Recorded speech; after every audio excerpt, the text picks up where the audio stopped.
And, he took me one morning and we went through the one gate which was open, and I looked around me. I've never seen such a place in my life.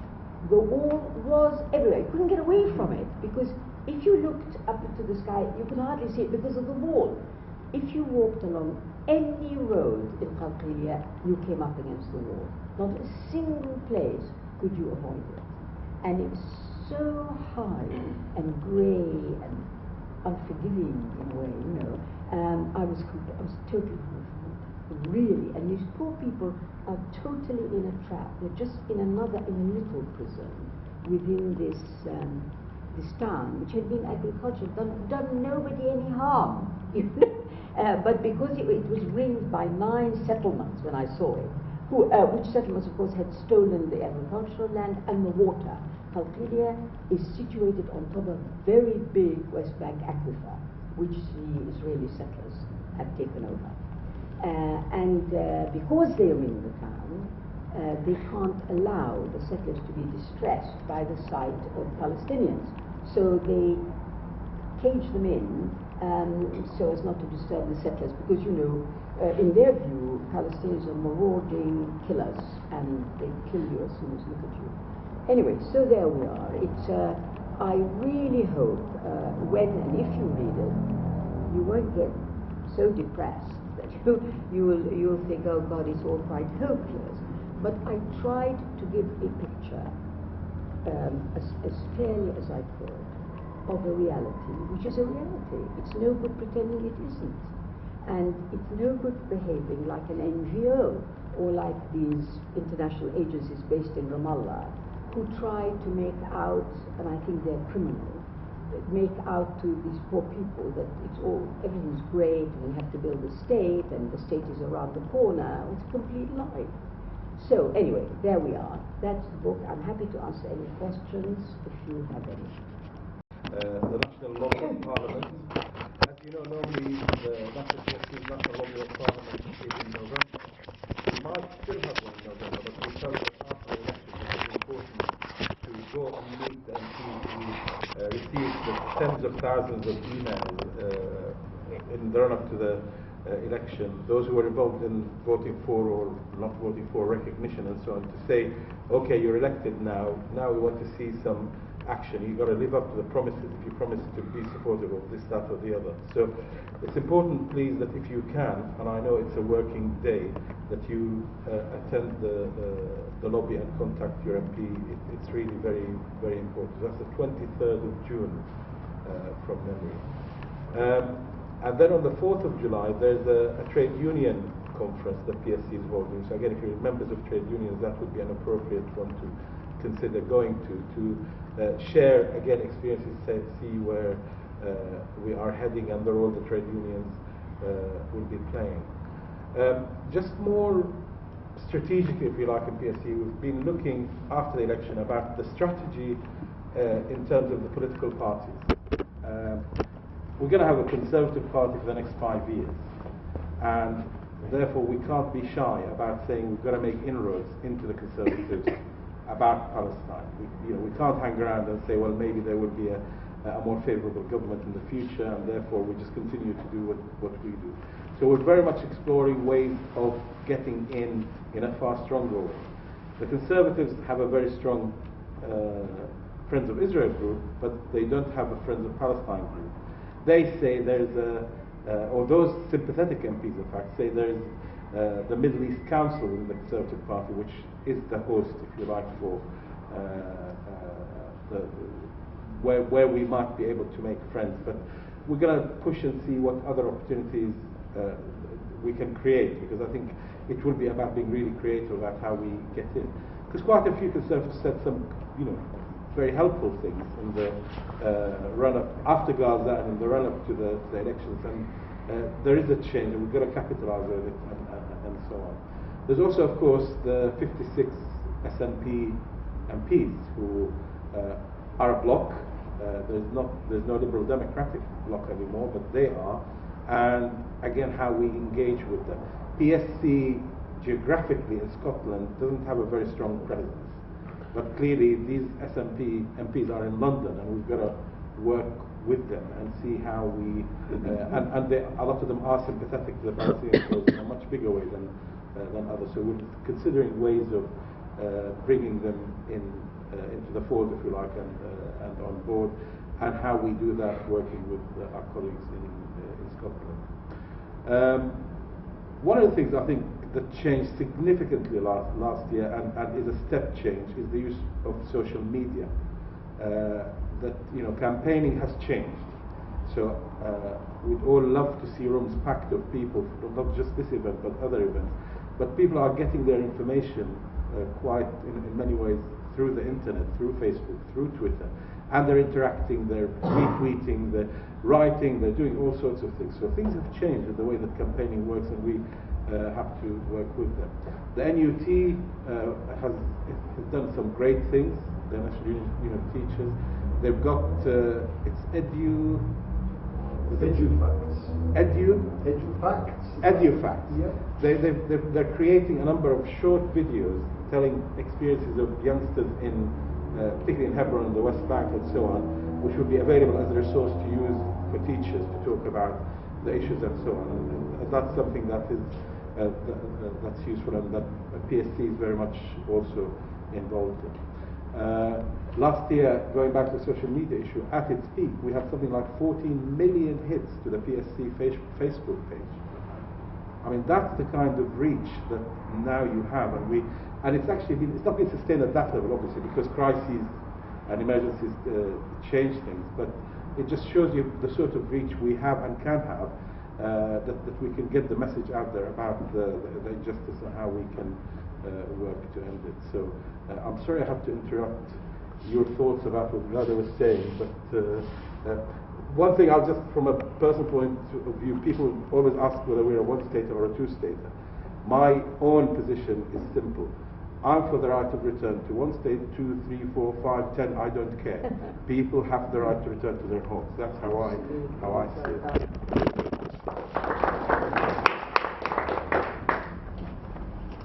I think we're going to move on to the Q&A session, but before we do, I think we have got a lot more of your books there, including the Search for Fatima. It's just that they are in the back boxes.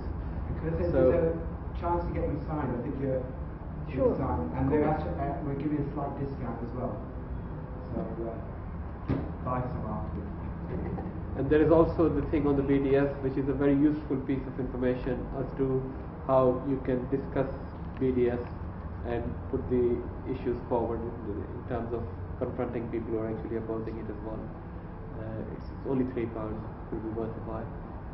So I think first question, you Martin.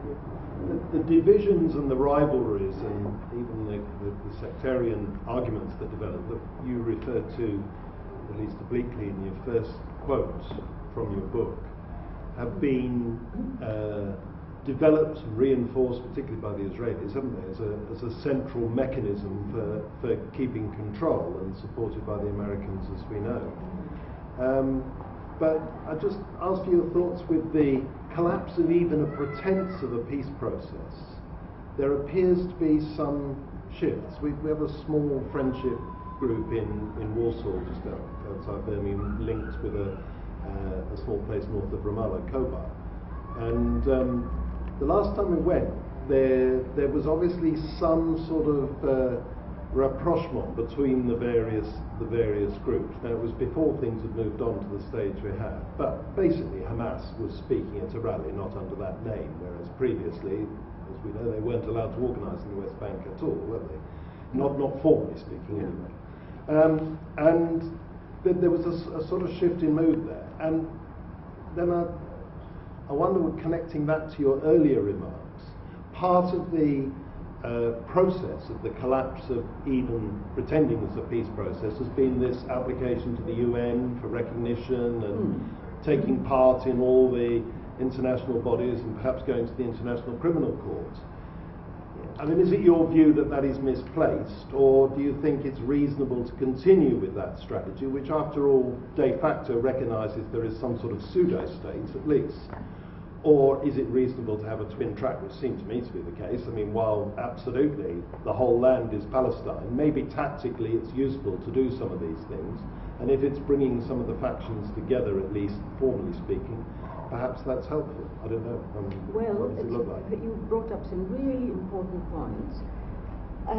Look, as to the question of, well, first of all, the splits. Now, at the time of this book, it was really a moment in Palestinian history which is not to be repeated, because in 2005 was just preceding the beginning of 2006, when the vote took place and Hamas, or a Hamas majority government, was voted for freely and fairly.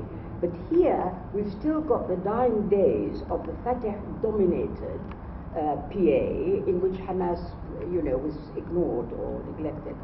Now, the problem really, there are two issues. First of all, the split between Fatah and Hamas, Fatah in the West Bank, Hamas in Gaza, is very, very serious and seems to be unbridgeable.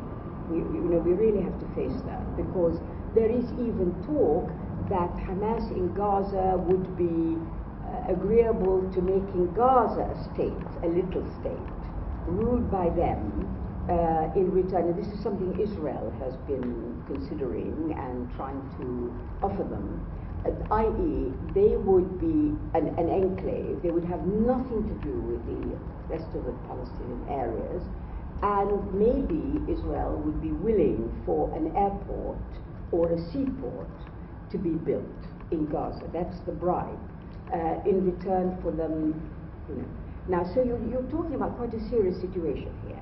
Now, in a situation like this, where the threat appears to be that you'll end up with a West Bank state ruled by Fatah Mahmoud Abbas, and this little Gaza, which is also doing its own thing. This is Real really Bantustan strategy. Yeah, but I mean, this is a very serious issue for the Palestinians. Now, in a situation like that, you have to ask yourselves, what does it mean to have a statehood being recognized? What statehood, where, on what, and what about all this? Now, having said that, there is an aspect to this recognition which I think is valid and is important, which is, remember that these recognitions are not recognitions of a state. They are recognitions of statehood, i.e. they are an affirmation of Palestinian rights. The Palestinians have a right to establish a state. Now, for people like Kamil and myself, that state means the whole of Palestine. It doesn't in fact define, statehood practiced on the West Bank. That's quite significant. So it is to be welcomed on that count. That is, it is a recognition that Palestinians have rights, and very serious rights to statehood. But on the other, as I was saying, it conflicts with the reality, which is, of course, what does it mean really? Now, it's very interesting that Israel is reacting violently to the other interpretations of statehood, the one I said which recognizes rights. They really don't want that. They really fight that, because anything that gives the Palestinians rights is to be fought on the part of the Israelis. Did you see any reason or signs for hope then on this journey of a few months? Yeah, I know what you mean. Positive? Well, I don't blame you for side of asking the the coin. question. Yeah, it's doom and gloom, really. But, Yes. but as you'll see, it's not quite that, as you'll see in the book.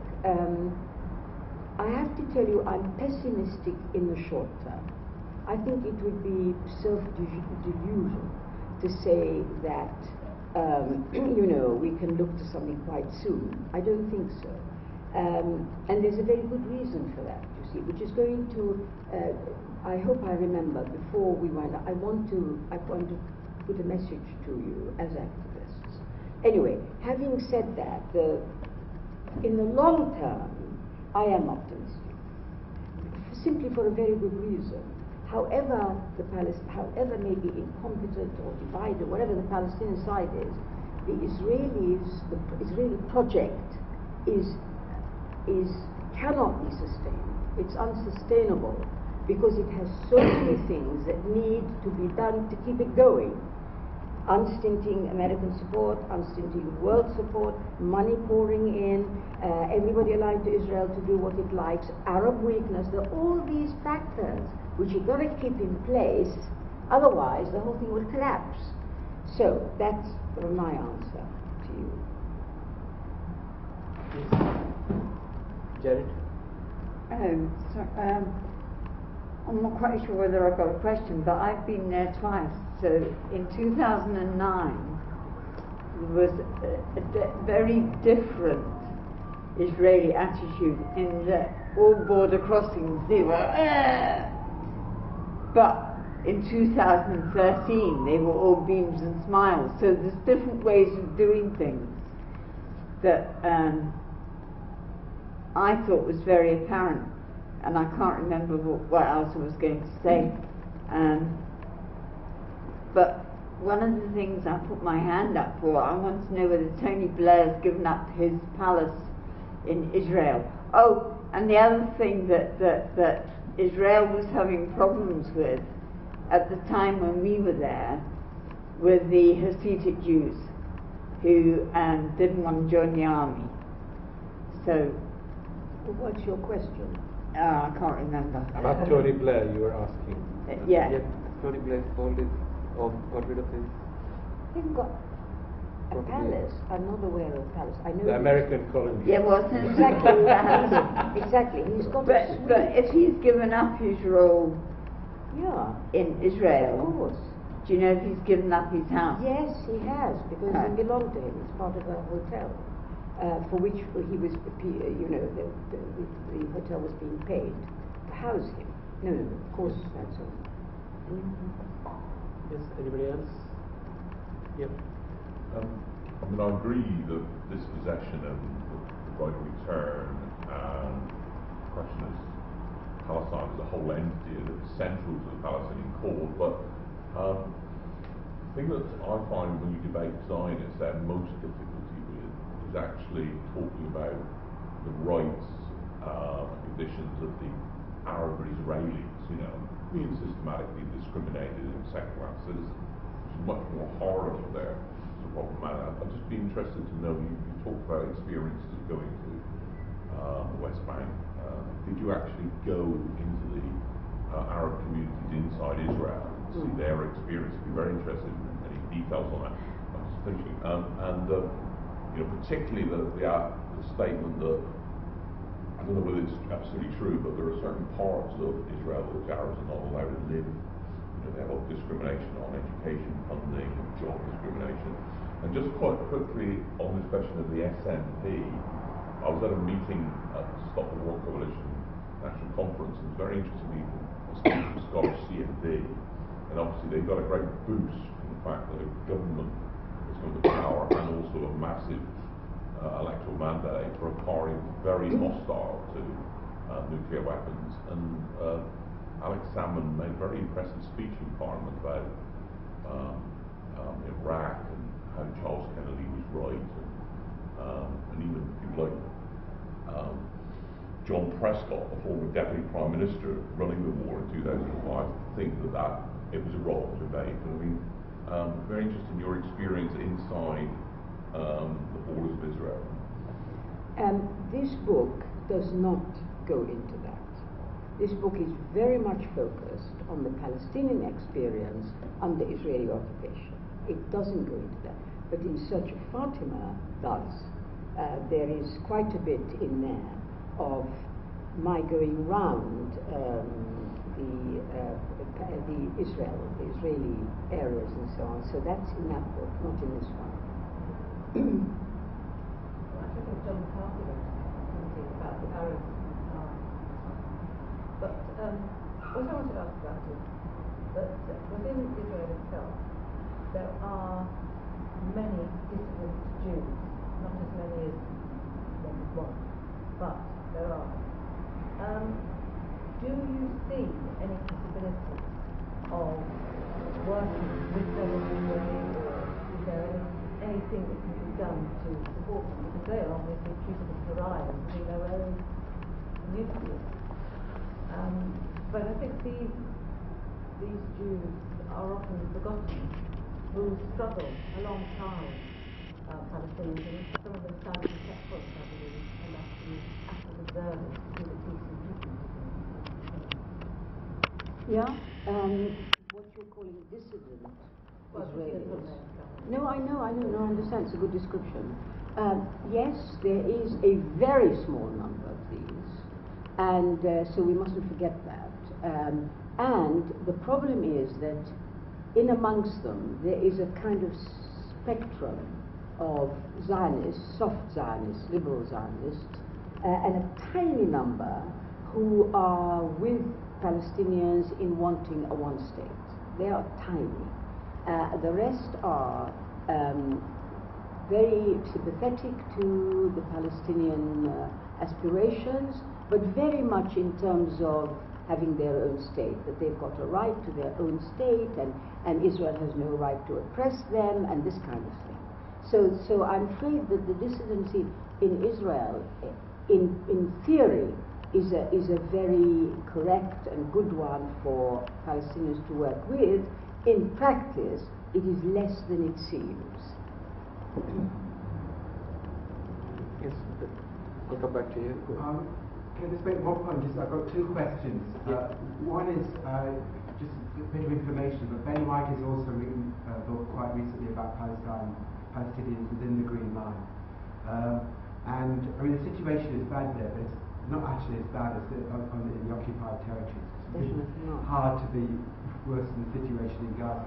But there's lots of discrimination, and that's where my Palestinian half relatives are mainly in. So I can give you some information. In fact, we've done work. We've had people from the Association of 40 speaking here in Birmingham, which is the group of unrecognised villagers, people who fled but didn't actually cross the Green Line, so remained in what's called Israel, but they couldn't get back to their houses and then had to settle in places that were often not recognised for planning purposes or was subject to being demolished. So we've done work on that, and we intend to do more work and produce some information on Palestinians in the Green Line.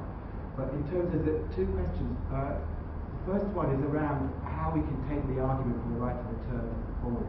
What tactics you think we should use, what strategy? Because I thought right near the beginning you said really the fundamental dilemma was going to pose to people who go on about, well, we can't have the right of return because of that will fundamentally question the Jewish nature of the Israeli state. It's just to say to them, so you're going to say that Palestinians have to give up the right to go back to where they came from in favour of keeping a state that discriminates on the ground of religion. I mean, where does that fit in with the so-called British values we're supposed to support and so on? But any thoughts on how we should take that forward? Because that's been given a lower profile recently for what's been going on. Secondly, I was fascinated about the bit where you're describing the bureaucratic setup of the Palestinian Authority and the things that... One of the things that still puzzles me is that we get all the information about the non-violent movement in Berlin and places like that, that work that's done, the BDS National Committee, all that work that's done by people on the ground. We haven't heard about the campaign for Marwan Barghouti to get him out, but he did a lot of work, and I think he's still the most popular Palestinian political leader around. But you hear about all of that, and yet the Palestinian Authority continues hobbling along, backtracking every time when it seems to have Israel on a bit of a diplomatic hook, such as at FIFA and so on. How can you explain that dichotomy? How are they managing to keep in and not being challenged by those grassroots activists on the bottom? Yeah, well look, let's take that second point first. It's a very good question, of course. It's very depressing because the Palestinian Authority is the same body which where the money goes, where the donors' money goes, and it's the body which dispenses these salaries, which are really social security. So people have a dilemma. They can't do without this money because their families are dependent on it, etc. And at the same time, however much it's a dilemma because they disapprove the authority. They think it's representative of Israel. The security cooperation is actually the PA acting as a policeman on behalf of Israel, all this stuff. And they know it, but how do you get around the problem that their livelihood depends on this authority? And we also know that Israel, the United States, the European Union want this authority to stay because it's great, it's compliant, it does what Israel wants, and it doesn't rock the boat, and they don't want it to go. So really, this is really a problem on the one hand. Now, on the other, it doesn't mean that there are not criticisms of the authority. There is not a body of opinion within the Palestinian areas that the authority should be dissolved. There are a lot of people talking about that. You know, that it's actually hindering any movement. And I tell you, in the struggle for a one-state, the whole one-state idea, one of the biggest obstacles is not just Israel, it's the Palestinian Authority. Because if you are talking about one state, that's the end of the Palestinian Authority, which then has no function. And that is something they will fight, because etc. But what I am at pains to show in this book, I'm very critical of the setup, as you see if you read it. But you know, I was very anxious to explain, and I do at some point, I do explain, that the PA, the shortcomings of the PA, the whole rotten structure, because it is rotten, is itself a creation of the Israeli occupation. It's a creation of Israeli colonialism. Because anybody who knows history knows that colonialist enterprises have always cultivated a special class to serve them, not to serve their own people. And that special class is given privileges. So its own interests are those of the colonizer, what the colonizer gives it. They're not of the people, they're not, and this is typical. This is a typical example, the PA, in which its officials gain VIP status, i.e. they can cross a checkpoint, you know. So it's pathetic, but that is the reality. So it's a big obstacle, quite right to point to that. Now, as for the right of return, good question. Well, the first thing people can do is to talk about it. They can put it on the front, on the top of the agenda. Instead of talking, or not putting the occupation, how awful it is, and checkpoints and so on, slightly lower in priority to the right of return. That should be at the top of people's agenda.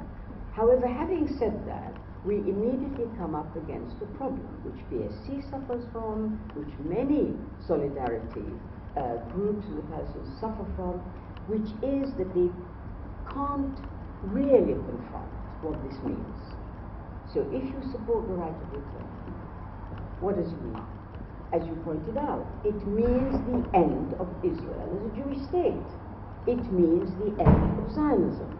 And I believe that the solidarity movements have not got to the point where they debate that, where they say, look, are we for a continuation of Zionism? Because that's what it means. You talk about a two-state solution, so that's continuing Zionism. You see, even if it's in a slightly smaller land area. So really this has to be faced by PSC and by others. You know, when you're campaigning, it's fine to have solidarity with the Palestinians, but what for? What do you want in the end for the Palestinians? Do you just want that the Israeli army will clear off out of their areas, or do you want to confront the root of the problem? And the root of the problem is Zionism. So it's something I would welcome. I would wish that these solidarity movements, and PSC is the biggest and is most effective, would actually face that, because it's really quite important. Anyway. Got it? Yeah, I'm sure that's why the right of return is the most powerful lever in this, because it actually says Zionism cannot continue, doesn't it, as you very clearly said. Just quickly on Ben White's book about the situation inside Israel. And it does, I've read it fairly recently, has some fascinating detail, horrific detail, about such things as having admissions committees, which I didn't know about, for a whole series of medium-sized towns in Israel that decide who can go and live in that town. So the fact that you hold Israeli citizenship, not the same as Israeli nationality, as people will probably know, but if you hold Israeli citizenship, that does not allow you to go and live anywhere in Israel, for example, and there's lots of other details in there which are really, but nevertheless, coming back to the question of the right of return, that seems to me actually much sharper in a sense, goes to the heart of the delegitimization of the Zionist project. Absolutely. And I just quickly wanted to pick up earlier the bit about those Israelis who might be standing on the side of the Palestinians here. I mean, here's a declining number, isn't it? The figures for those who supported the assault on Gaza, let's not kid ourselves, 96%, that kind of order of Israeli citizens supported, Israelis who were polled, who supported the assault on Gaza. It is a tiny layer of people, and as such, I think is probably better compared with that very small group of whites, perhaps in South Africa, who campaigned against apartheid in South Africa. It was tiny. I mean, they were quite significant in the sense that they became totems for broader resistance. So, I'm not to go on at length about it, but on a demonstration in Berlin on one Friday, we found ourselves with a couple of the people you referred to, young Israelis who were there. But they said to us very clearly, we are incredibly isolated. You know, we're here on, they got there by subterfuge onto the, and put themselves at some risk, it has to be said. But there were just two of them, as far as I was aware, and certainly the two identified themselves. And they had to sort of smuggle themselves through. And finally on this, if I've understood it correctly, there has been quite a shift of the Israeli population in both directions. Many more liberal Israelis have left Israel over the last 15 years or so, increasingly despairing of what's happening. Quite a big Jewish population in Berlin now, a significant proportion of whom are emigres from Israel, whereas much more hardline people have gone in the opposite direction. And I think that just points on it's a sort of question really, ask you to reflect on where that leaves us, because it seems to me that those who see any kind of solution coming from Israelis, the Zionist Israelis, are really grasping at straws, that becomes less and less tenable, if it ever was, because even the liberal Zionists are either becoming more hardline or are leaving the country. I mean, is that an impression that you share? Is that a reasonable summary of where we are? No, you're absolutely right. That's a very good summary. Many are leaving, not enough, I'm afraid. You know, so in a sense, yes, it is a phenomenon, but it's not significant, i.e. in terms of the outcome or how it might change the situation. And the truth is, you know, in the end, we of course have to face the reality, which is Israel does what it does because it can. Because it can. That's the whole point, you see. So, you know, if in fact you had a situation in which Israel faced any kind of accountability, any kind of cost, any kind of penalty, you might see a different picture. But the reality is, and it's extraordinary if you think about it, what is this impunity all about? Why is this country allowed to do what it wants, to wreak havoc with human rights, to ignore international law or even norms of behavior without any penalty of any kind? What do you call that?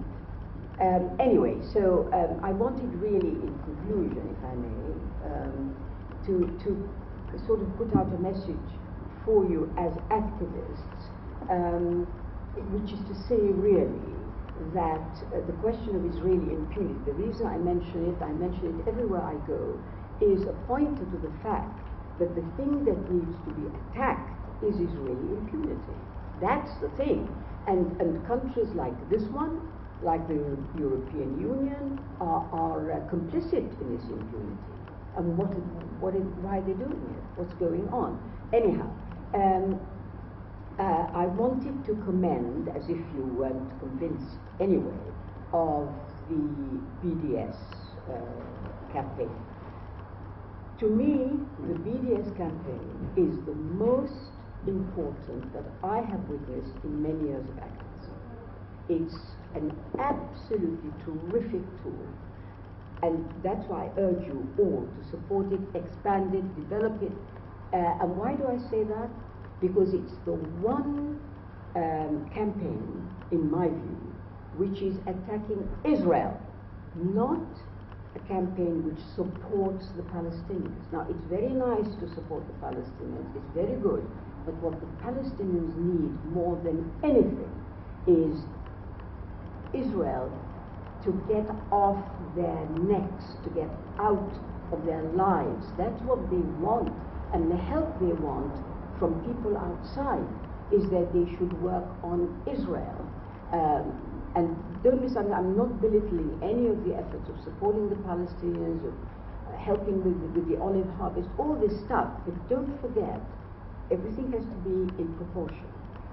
In terms of trying to solve the problem, trying to really help the Palestinians, it's really attacking Israel, because it's the perpetrator, it's the criminal, and if I can put it this way, you see, if you have a criminal who runs around with a knife, knifing all sorts of people, they're all lying there bleeding, it's very good and very important to rescue these people and take them to the hospital.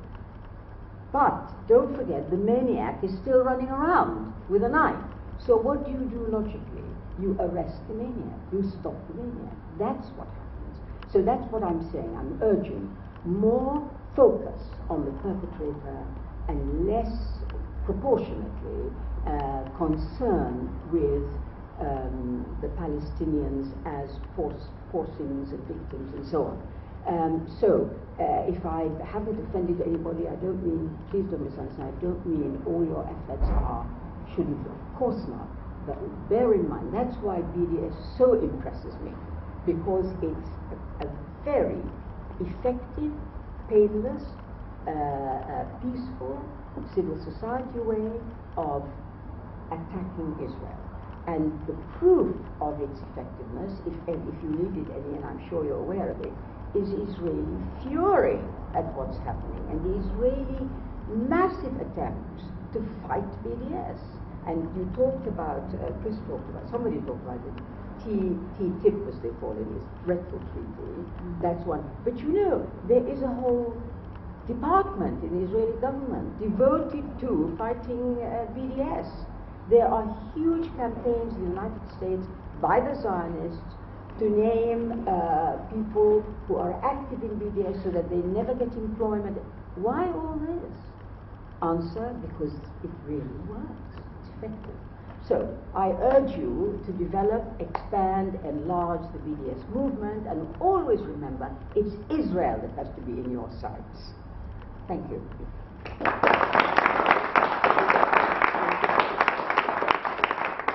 you very much, Ghada. And just to emphasize your last point, which is about the BDS, I think in the West Midlands Palestine Solidarity Campaign, we actually put BDS as the center point of all our activities. And we do that in terms of Sainsbury's, in terms of boycotting that, but also in terms of exposing companies that are actually complicit in the occupation of Palestine, like Veolia. So that's our second major campaign that we run in Birmingham.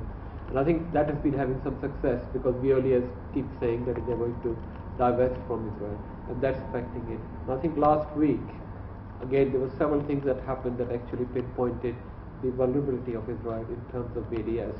And one was the Orange company in France decided not to continue its businesses in Israel.